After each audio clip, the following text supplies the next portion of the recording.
So, welcome everyone. Thank you all for coming. This is our second meetup in a series of 6 meetups that we've arranged in order to basically give back to the Berlin community that we grew up from. So, I'm Niv, I'm the Chief Product Officer of AUTO1. I joined 5 years ago when we were 5 people in tech. And today we've grown to a bit more than that. I will show you in a minute. We have 2 speakers today for you. I will introduce them also in a minute, but before that I have to, with great pleasure, to give you a quick intro to the company.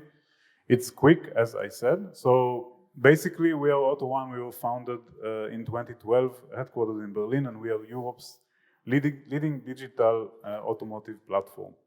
And our mission is basically to take the stress out of used car trading by using technology. And you would think that only consumers are stressed about used car trading, but actually dealers are also stressed about it because we solve a lot of problems for them as well. We have over 4,000 employees across Europe, of which 400 are in tech. We do business in 30 countries, and so far we've traded 1.5 million cars. Now, if you want to imagine how many cars are 1.5 million, imagine 1,500 football fields. So pretty big. We trade them with 60,000 professional partners, and at any given moment we have 30,000 cars in stock. It's an easier number to imagine, I think. So 30,000 cars is about 33 football fields, calculated this morning. Yeah, true story. And we buy those cars from private consumers mainly through our branch network, which has 400 branches across Europe. Now, those cars have generated us 2.9 billion euros revenue in 2018. I would have loved to share the 2019 numbers, but they are not out yet. So a bit about our brands we run. I think those of you who live here probably know Verkaufen dein Auto.de. Verkaufen dein Auto.de and its sister local brands in Spain, Italy, Noi compriamo auto, compramos coches, etc. is basically our C2B platform from which we source most of our inventory. And this inventory is sold in 2 ways. It's sold B2B on auto1.com, and it's sold C2B after refurbishment, cleanup, registration, and a few more services that make customers very happy on autohero.com. And this was quick, right, about the company, and now we will get to our 2 presenters. So Ella joined 5 years ago as an intern in product management. We saw immediately a lot of potential, and we basically threw her in the pool and hoped she will swim, and she swam very well. So today she is senior, and she's in charge of our pricing and purchasing platforms. She will talk about localization in an ever-growing startup like ours. Alex joined 4 years ago as a QA, similar to Ella.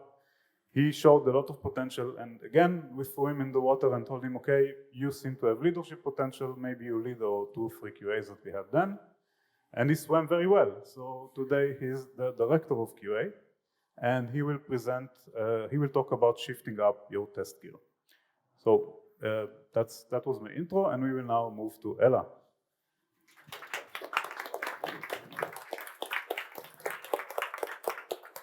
Thank you, Niv, for the interesting presentation. Yeah, so let's start with, I need a clicker, I think. Thank you. So first of all, I just twisted my ankle, so if I look like wobbly on stage, that's the reason. So let's start with a bit of my background. This will tell you why I'm talking about localization. So I was born and raised in Milan, Italy, and after high school I moved to southern Spain to start college. I continued my academic journey first in the UK and then in Germany. Now in Berlin, I'm here for about 10 years, and I have the amazing opportunity, like many of you, to live and work in a very multicultural environment where I can combine both personally and professionally, my obsession for languages and my love for digital products. So, what is localization? Most of you would ask, like, this is a tech talk, it's not otherwise. So let's start by reading the definition of GALA, which is the Globalization and Localization Association. So it says, localization is the process of adapting a product or content to a specific local market. Translation is only one of several elements of the localization process. It continues and goes with, its aim is to give a product the look and feel of having been created specifically for a target market, no matter the language, culture, or location. So having said that, if localization is not only translation, what are the other key components of it? So we have the adaptation of graphics and content to local habits and taste. Think about how a customer might feel identified by your content. So you have different ethnies, you have different age clusters. You would adjust the UX to fit translated content. So most of you are not German, I believe. So you know how large German can be. So if you want to translate a button, which in English is buy, in German might be quite longer. So you need to fit the UI to fit your content. Then you need to convert to local requirements and formats. Think of currencies, of date formats, of numbers. So in each country you have different ways of representing values. And last, you need to know what you can and you can't do in a new market legally. So a localization team might tell you, yeah, what do you have to do when you move to a new market? So when I was creating this presentation, there was this one question that popped up, which is, when you grow fast as AUTO1 has grown, how do you make sure that you speak the language of your customers? I don't have the ultimate answer to this question. I think nobody has, but I can share some of the knowledges that I acquired in this 5 years. One of them is, and I will repeat it later on, is to be prepared and very well organized.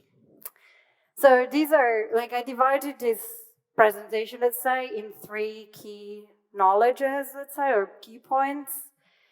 So if you have the opportunity, like I do, or like we do as a product team, to decide whom should translate your content, then you should have like these points, which I will now show.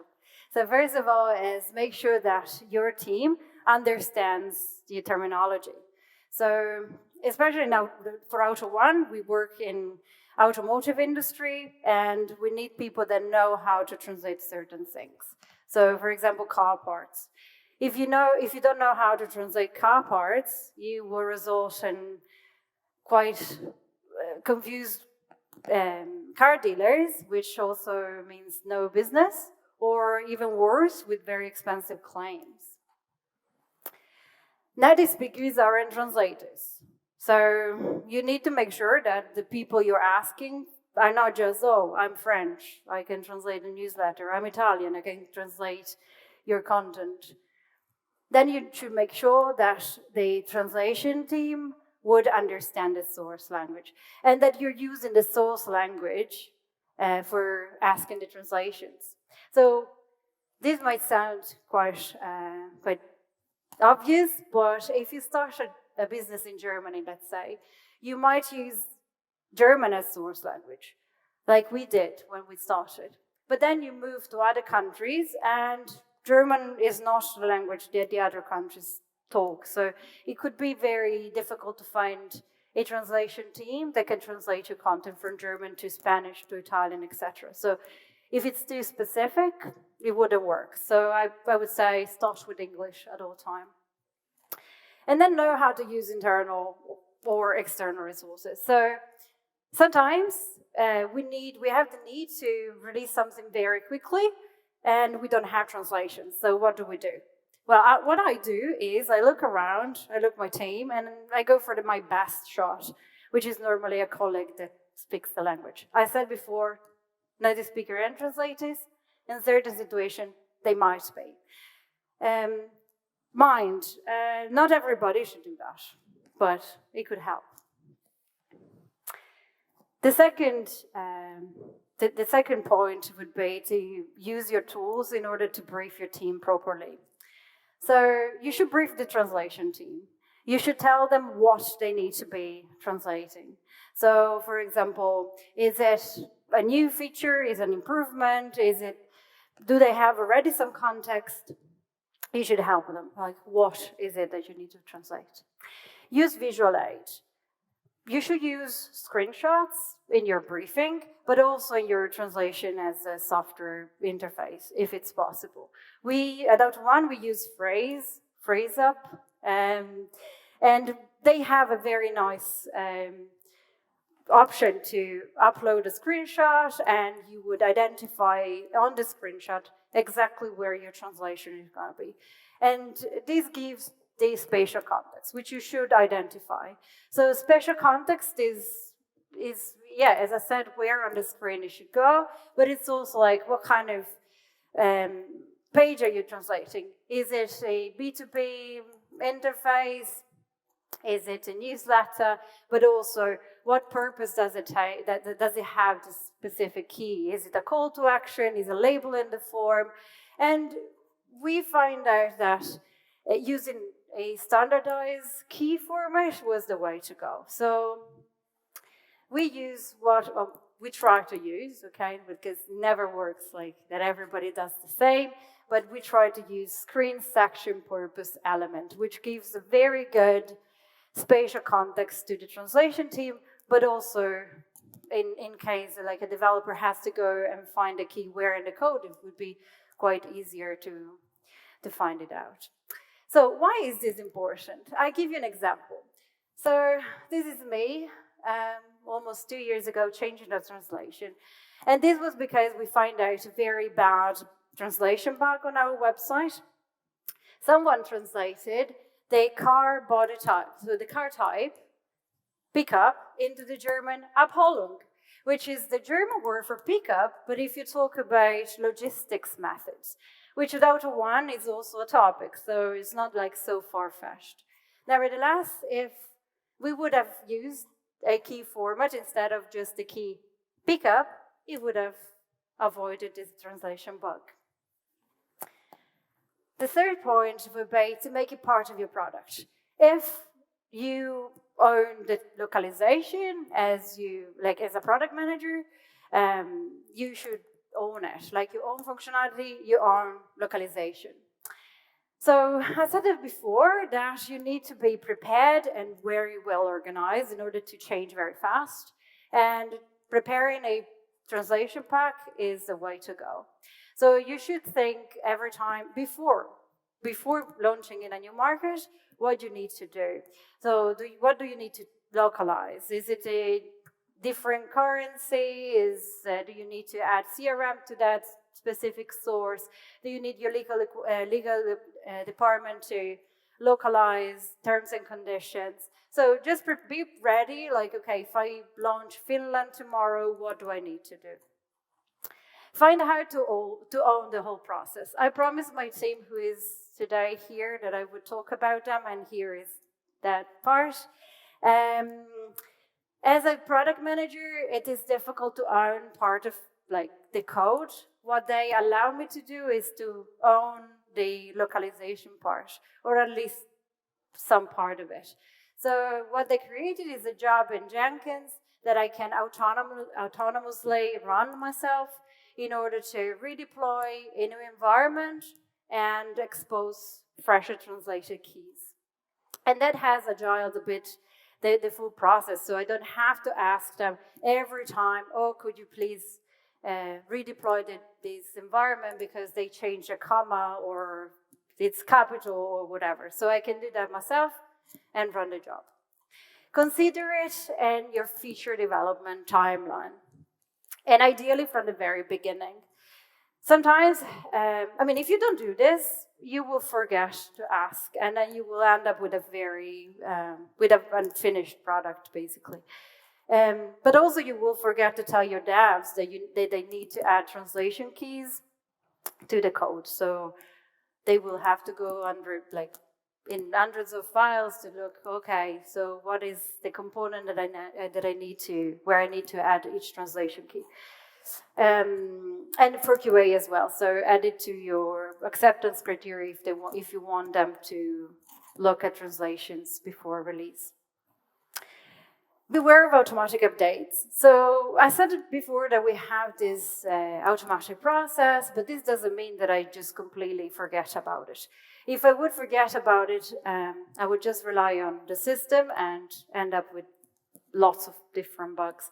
So before each release, even if you have automatic updates, look at the UI and make sure the translations are there.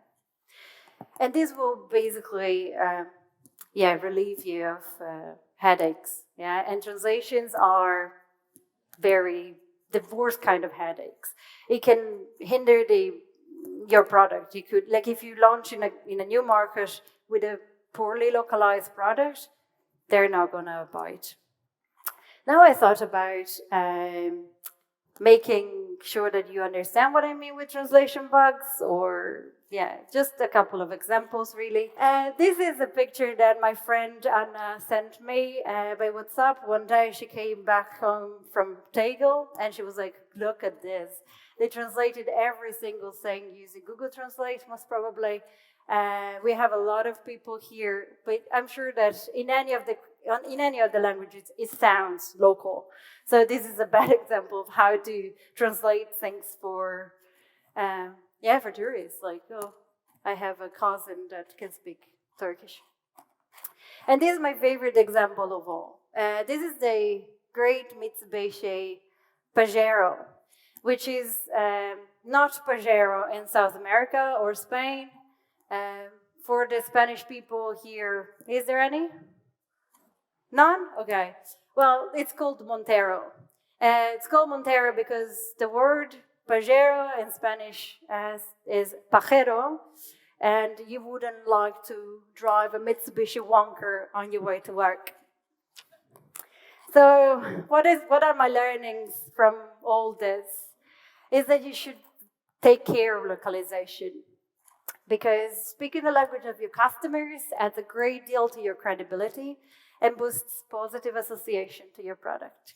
Thank you very much. I hope you learned something today. And if you have any questions, go ahead.